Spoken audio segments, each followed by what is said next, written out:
जैसे इस व्रत में देखा गया है कि नहाए खाए होता है, खरना होता है और सबके अलग अलग नियम होते हैं और एक तरीके से कठोर तपस्या होती है।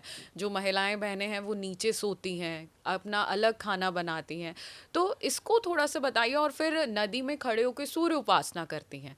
तो ये जो परंपरा है ये कैसे शुरू हुई, कैसे इसका पालन किया जाता है? जैसे मैंने बताया, भगवती सीता जी ने भी किया, जी। फिर द्रौपदी जी ने भी किया, और भी बहुत सी देवियों ने किया है। तो यही दो नहीं है, और भी बहुत सी देवियों ने ये किया। कर्ण ने भी करी थी छठ पूजा। वो तो सूर्य की उपासना बिना किए दान देते ही नहीं थे। वो तो बिल्कुल गंगा नदी के बीच में या जो भी नदी उन्हें मिलती थी वहां खड़े होकर भगवान सूर्य की उपासना करते थे। और सूर्य की उपासना करने के बाद उनका नियम था कि जो मुझसे दान मांगने आएगा मैं कभी खाली नहीं भेजूंगा। इसलिए महादानी कर्ण भी इसकी उपासना करते। जी, मतलब ये परंपरा बहुत समय पहले से चली आ भगवान रही राम है। जी ने जी। उपासना की है, लीजिए। भगवान कृष्ण ने उपासना की है। अच्छा, और बता दें, भगवान कृष्ण के जो बड़े भैया बलराम हैं वो भी षष्ठी तिथि को ही हुए हैं। तो बलराम जी की भी उपासना उसी दिन हो जाए। ब्रज भूमि में कृष्ण जी के साथ साथ बलराम जी की इसी दिन उपासना और पूजा भी की जाती है। उन्होंने भी छठ देवी की पूजा की उपासना की थी। जी। हमने देखा है कि जब छठ पूजा होती है तो माताएं बहनें पानी में खड़ी रहती हैं और फिर सूर्य का इंतज़ार करती हैं, अर्घ देती हैं। तो ये क्या नियम है कि पानी में खड़े रहना है, इंतज़ार करना है, फिर जल देना है? अच्छी बात कही है। देखिए, विधान आयुर्वेद का ये है। देव चिकित्सक धन्वंतरी जी, जो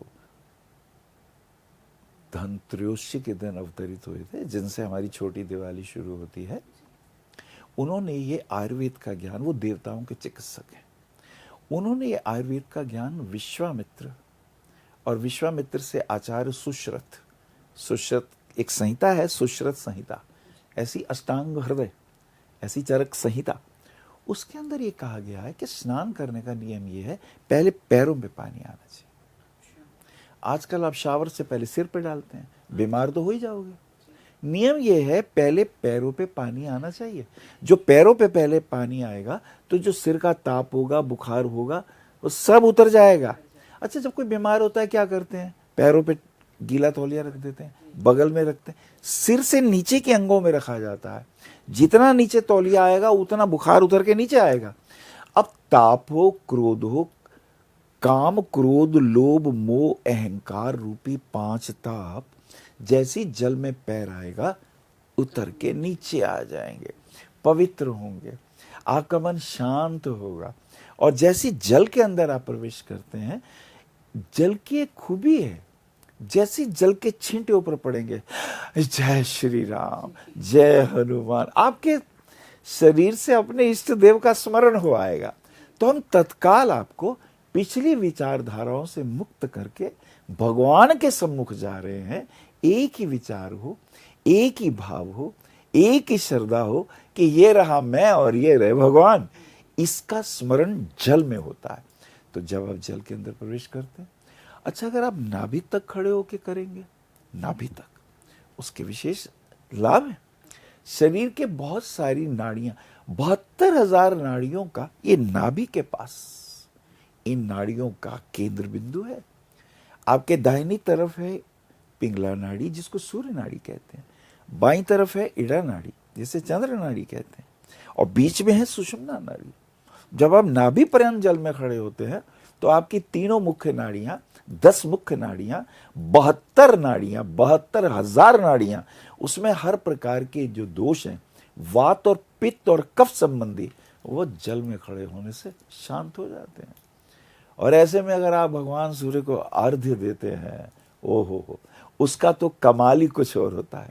जब आप जल से अर्घ्य देते हैं भगवान सूर्य, यही सूर्या सहस्रांशो तेजो राशो जगतपते अनुकंपयमान भक्त्या ग्रहण अर्ध नमस्ते सूर्याय नमः भास्कराय नमः दिनकराय नमः प्रजापते नमः उषापते नमः प्रभाकरे नमः। इतनी जब आप स्तुति करते, वो आरोग्य के देवता है। इधर आपने जल गिराया, उधर भगवान भास्कर की किरणें जल पे गिरी, गिरते ही आपके नेत्रों में गई, आपके आई सेंटर, थर्ड आई सेंटर पे गई, आपके सातों चक्रों पे गई, आप ऑक्सीफाइड हो गए। विटामिन डी मिल गया, आपके शरीर ऊर्जामय हो गया, क्योंकि वो ऊर्जा के नहीं प्राण के देवता हैं। इसलिए जब हम वहां उनको प्रणाम करके, हमारी बेटियां, हमारी बहुएं कहती हैं, हे प्रभु मेरा वंश सुरक्षित रहे, मेरे पति की दीर्घायु हो, मैं सौभाग्यवती हूं, मेरे बच्चे प्रसन्न हो, मेरे सास ससुर का आशीर्वाद मिले, भाई बहनों का आशीर्वाद मिले, इससे बढ़िया और क्या हो सकता है। जी बिल्कुल, बहुत ही पुण्यकारी ये व्रत बताया जाता है और आपने इसके अलग अलग तरीके भी बता दिए कि ये निरोगी काया देता है और साथ ही साथ सौभाग्य और शांति तो देता ही है।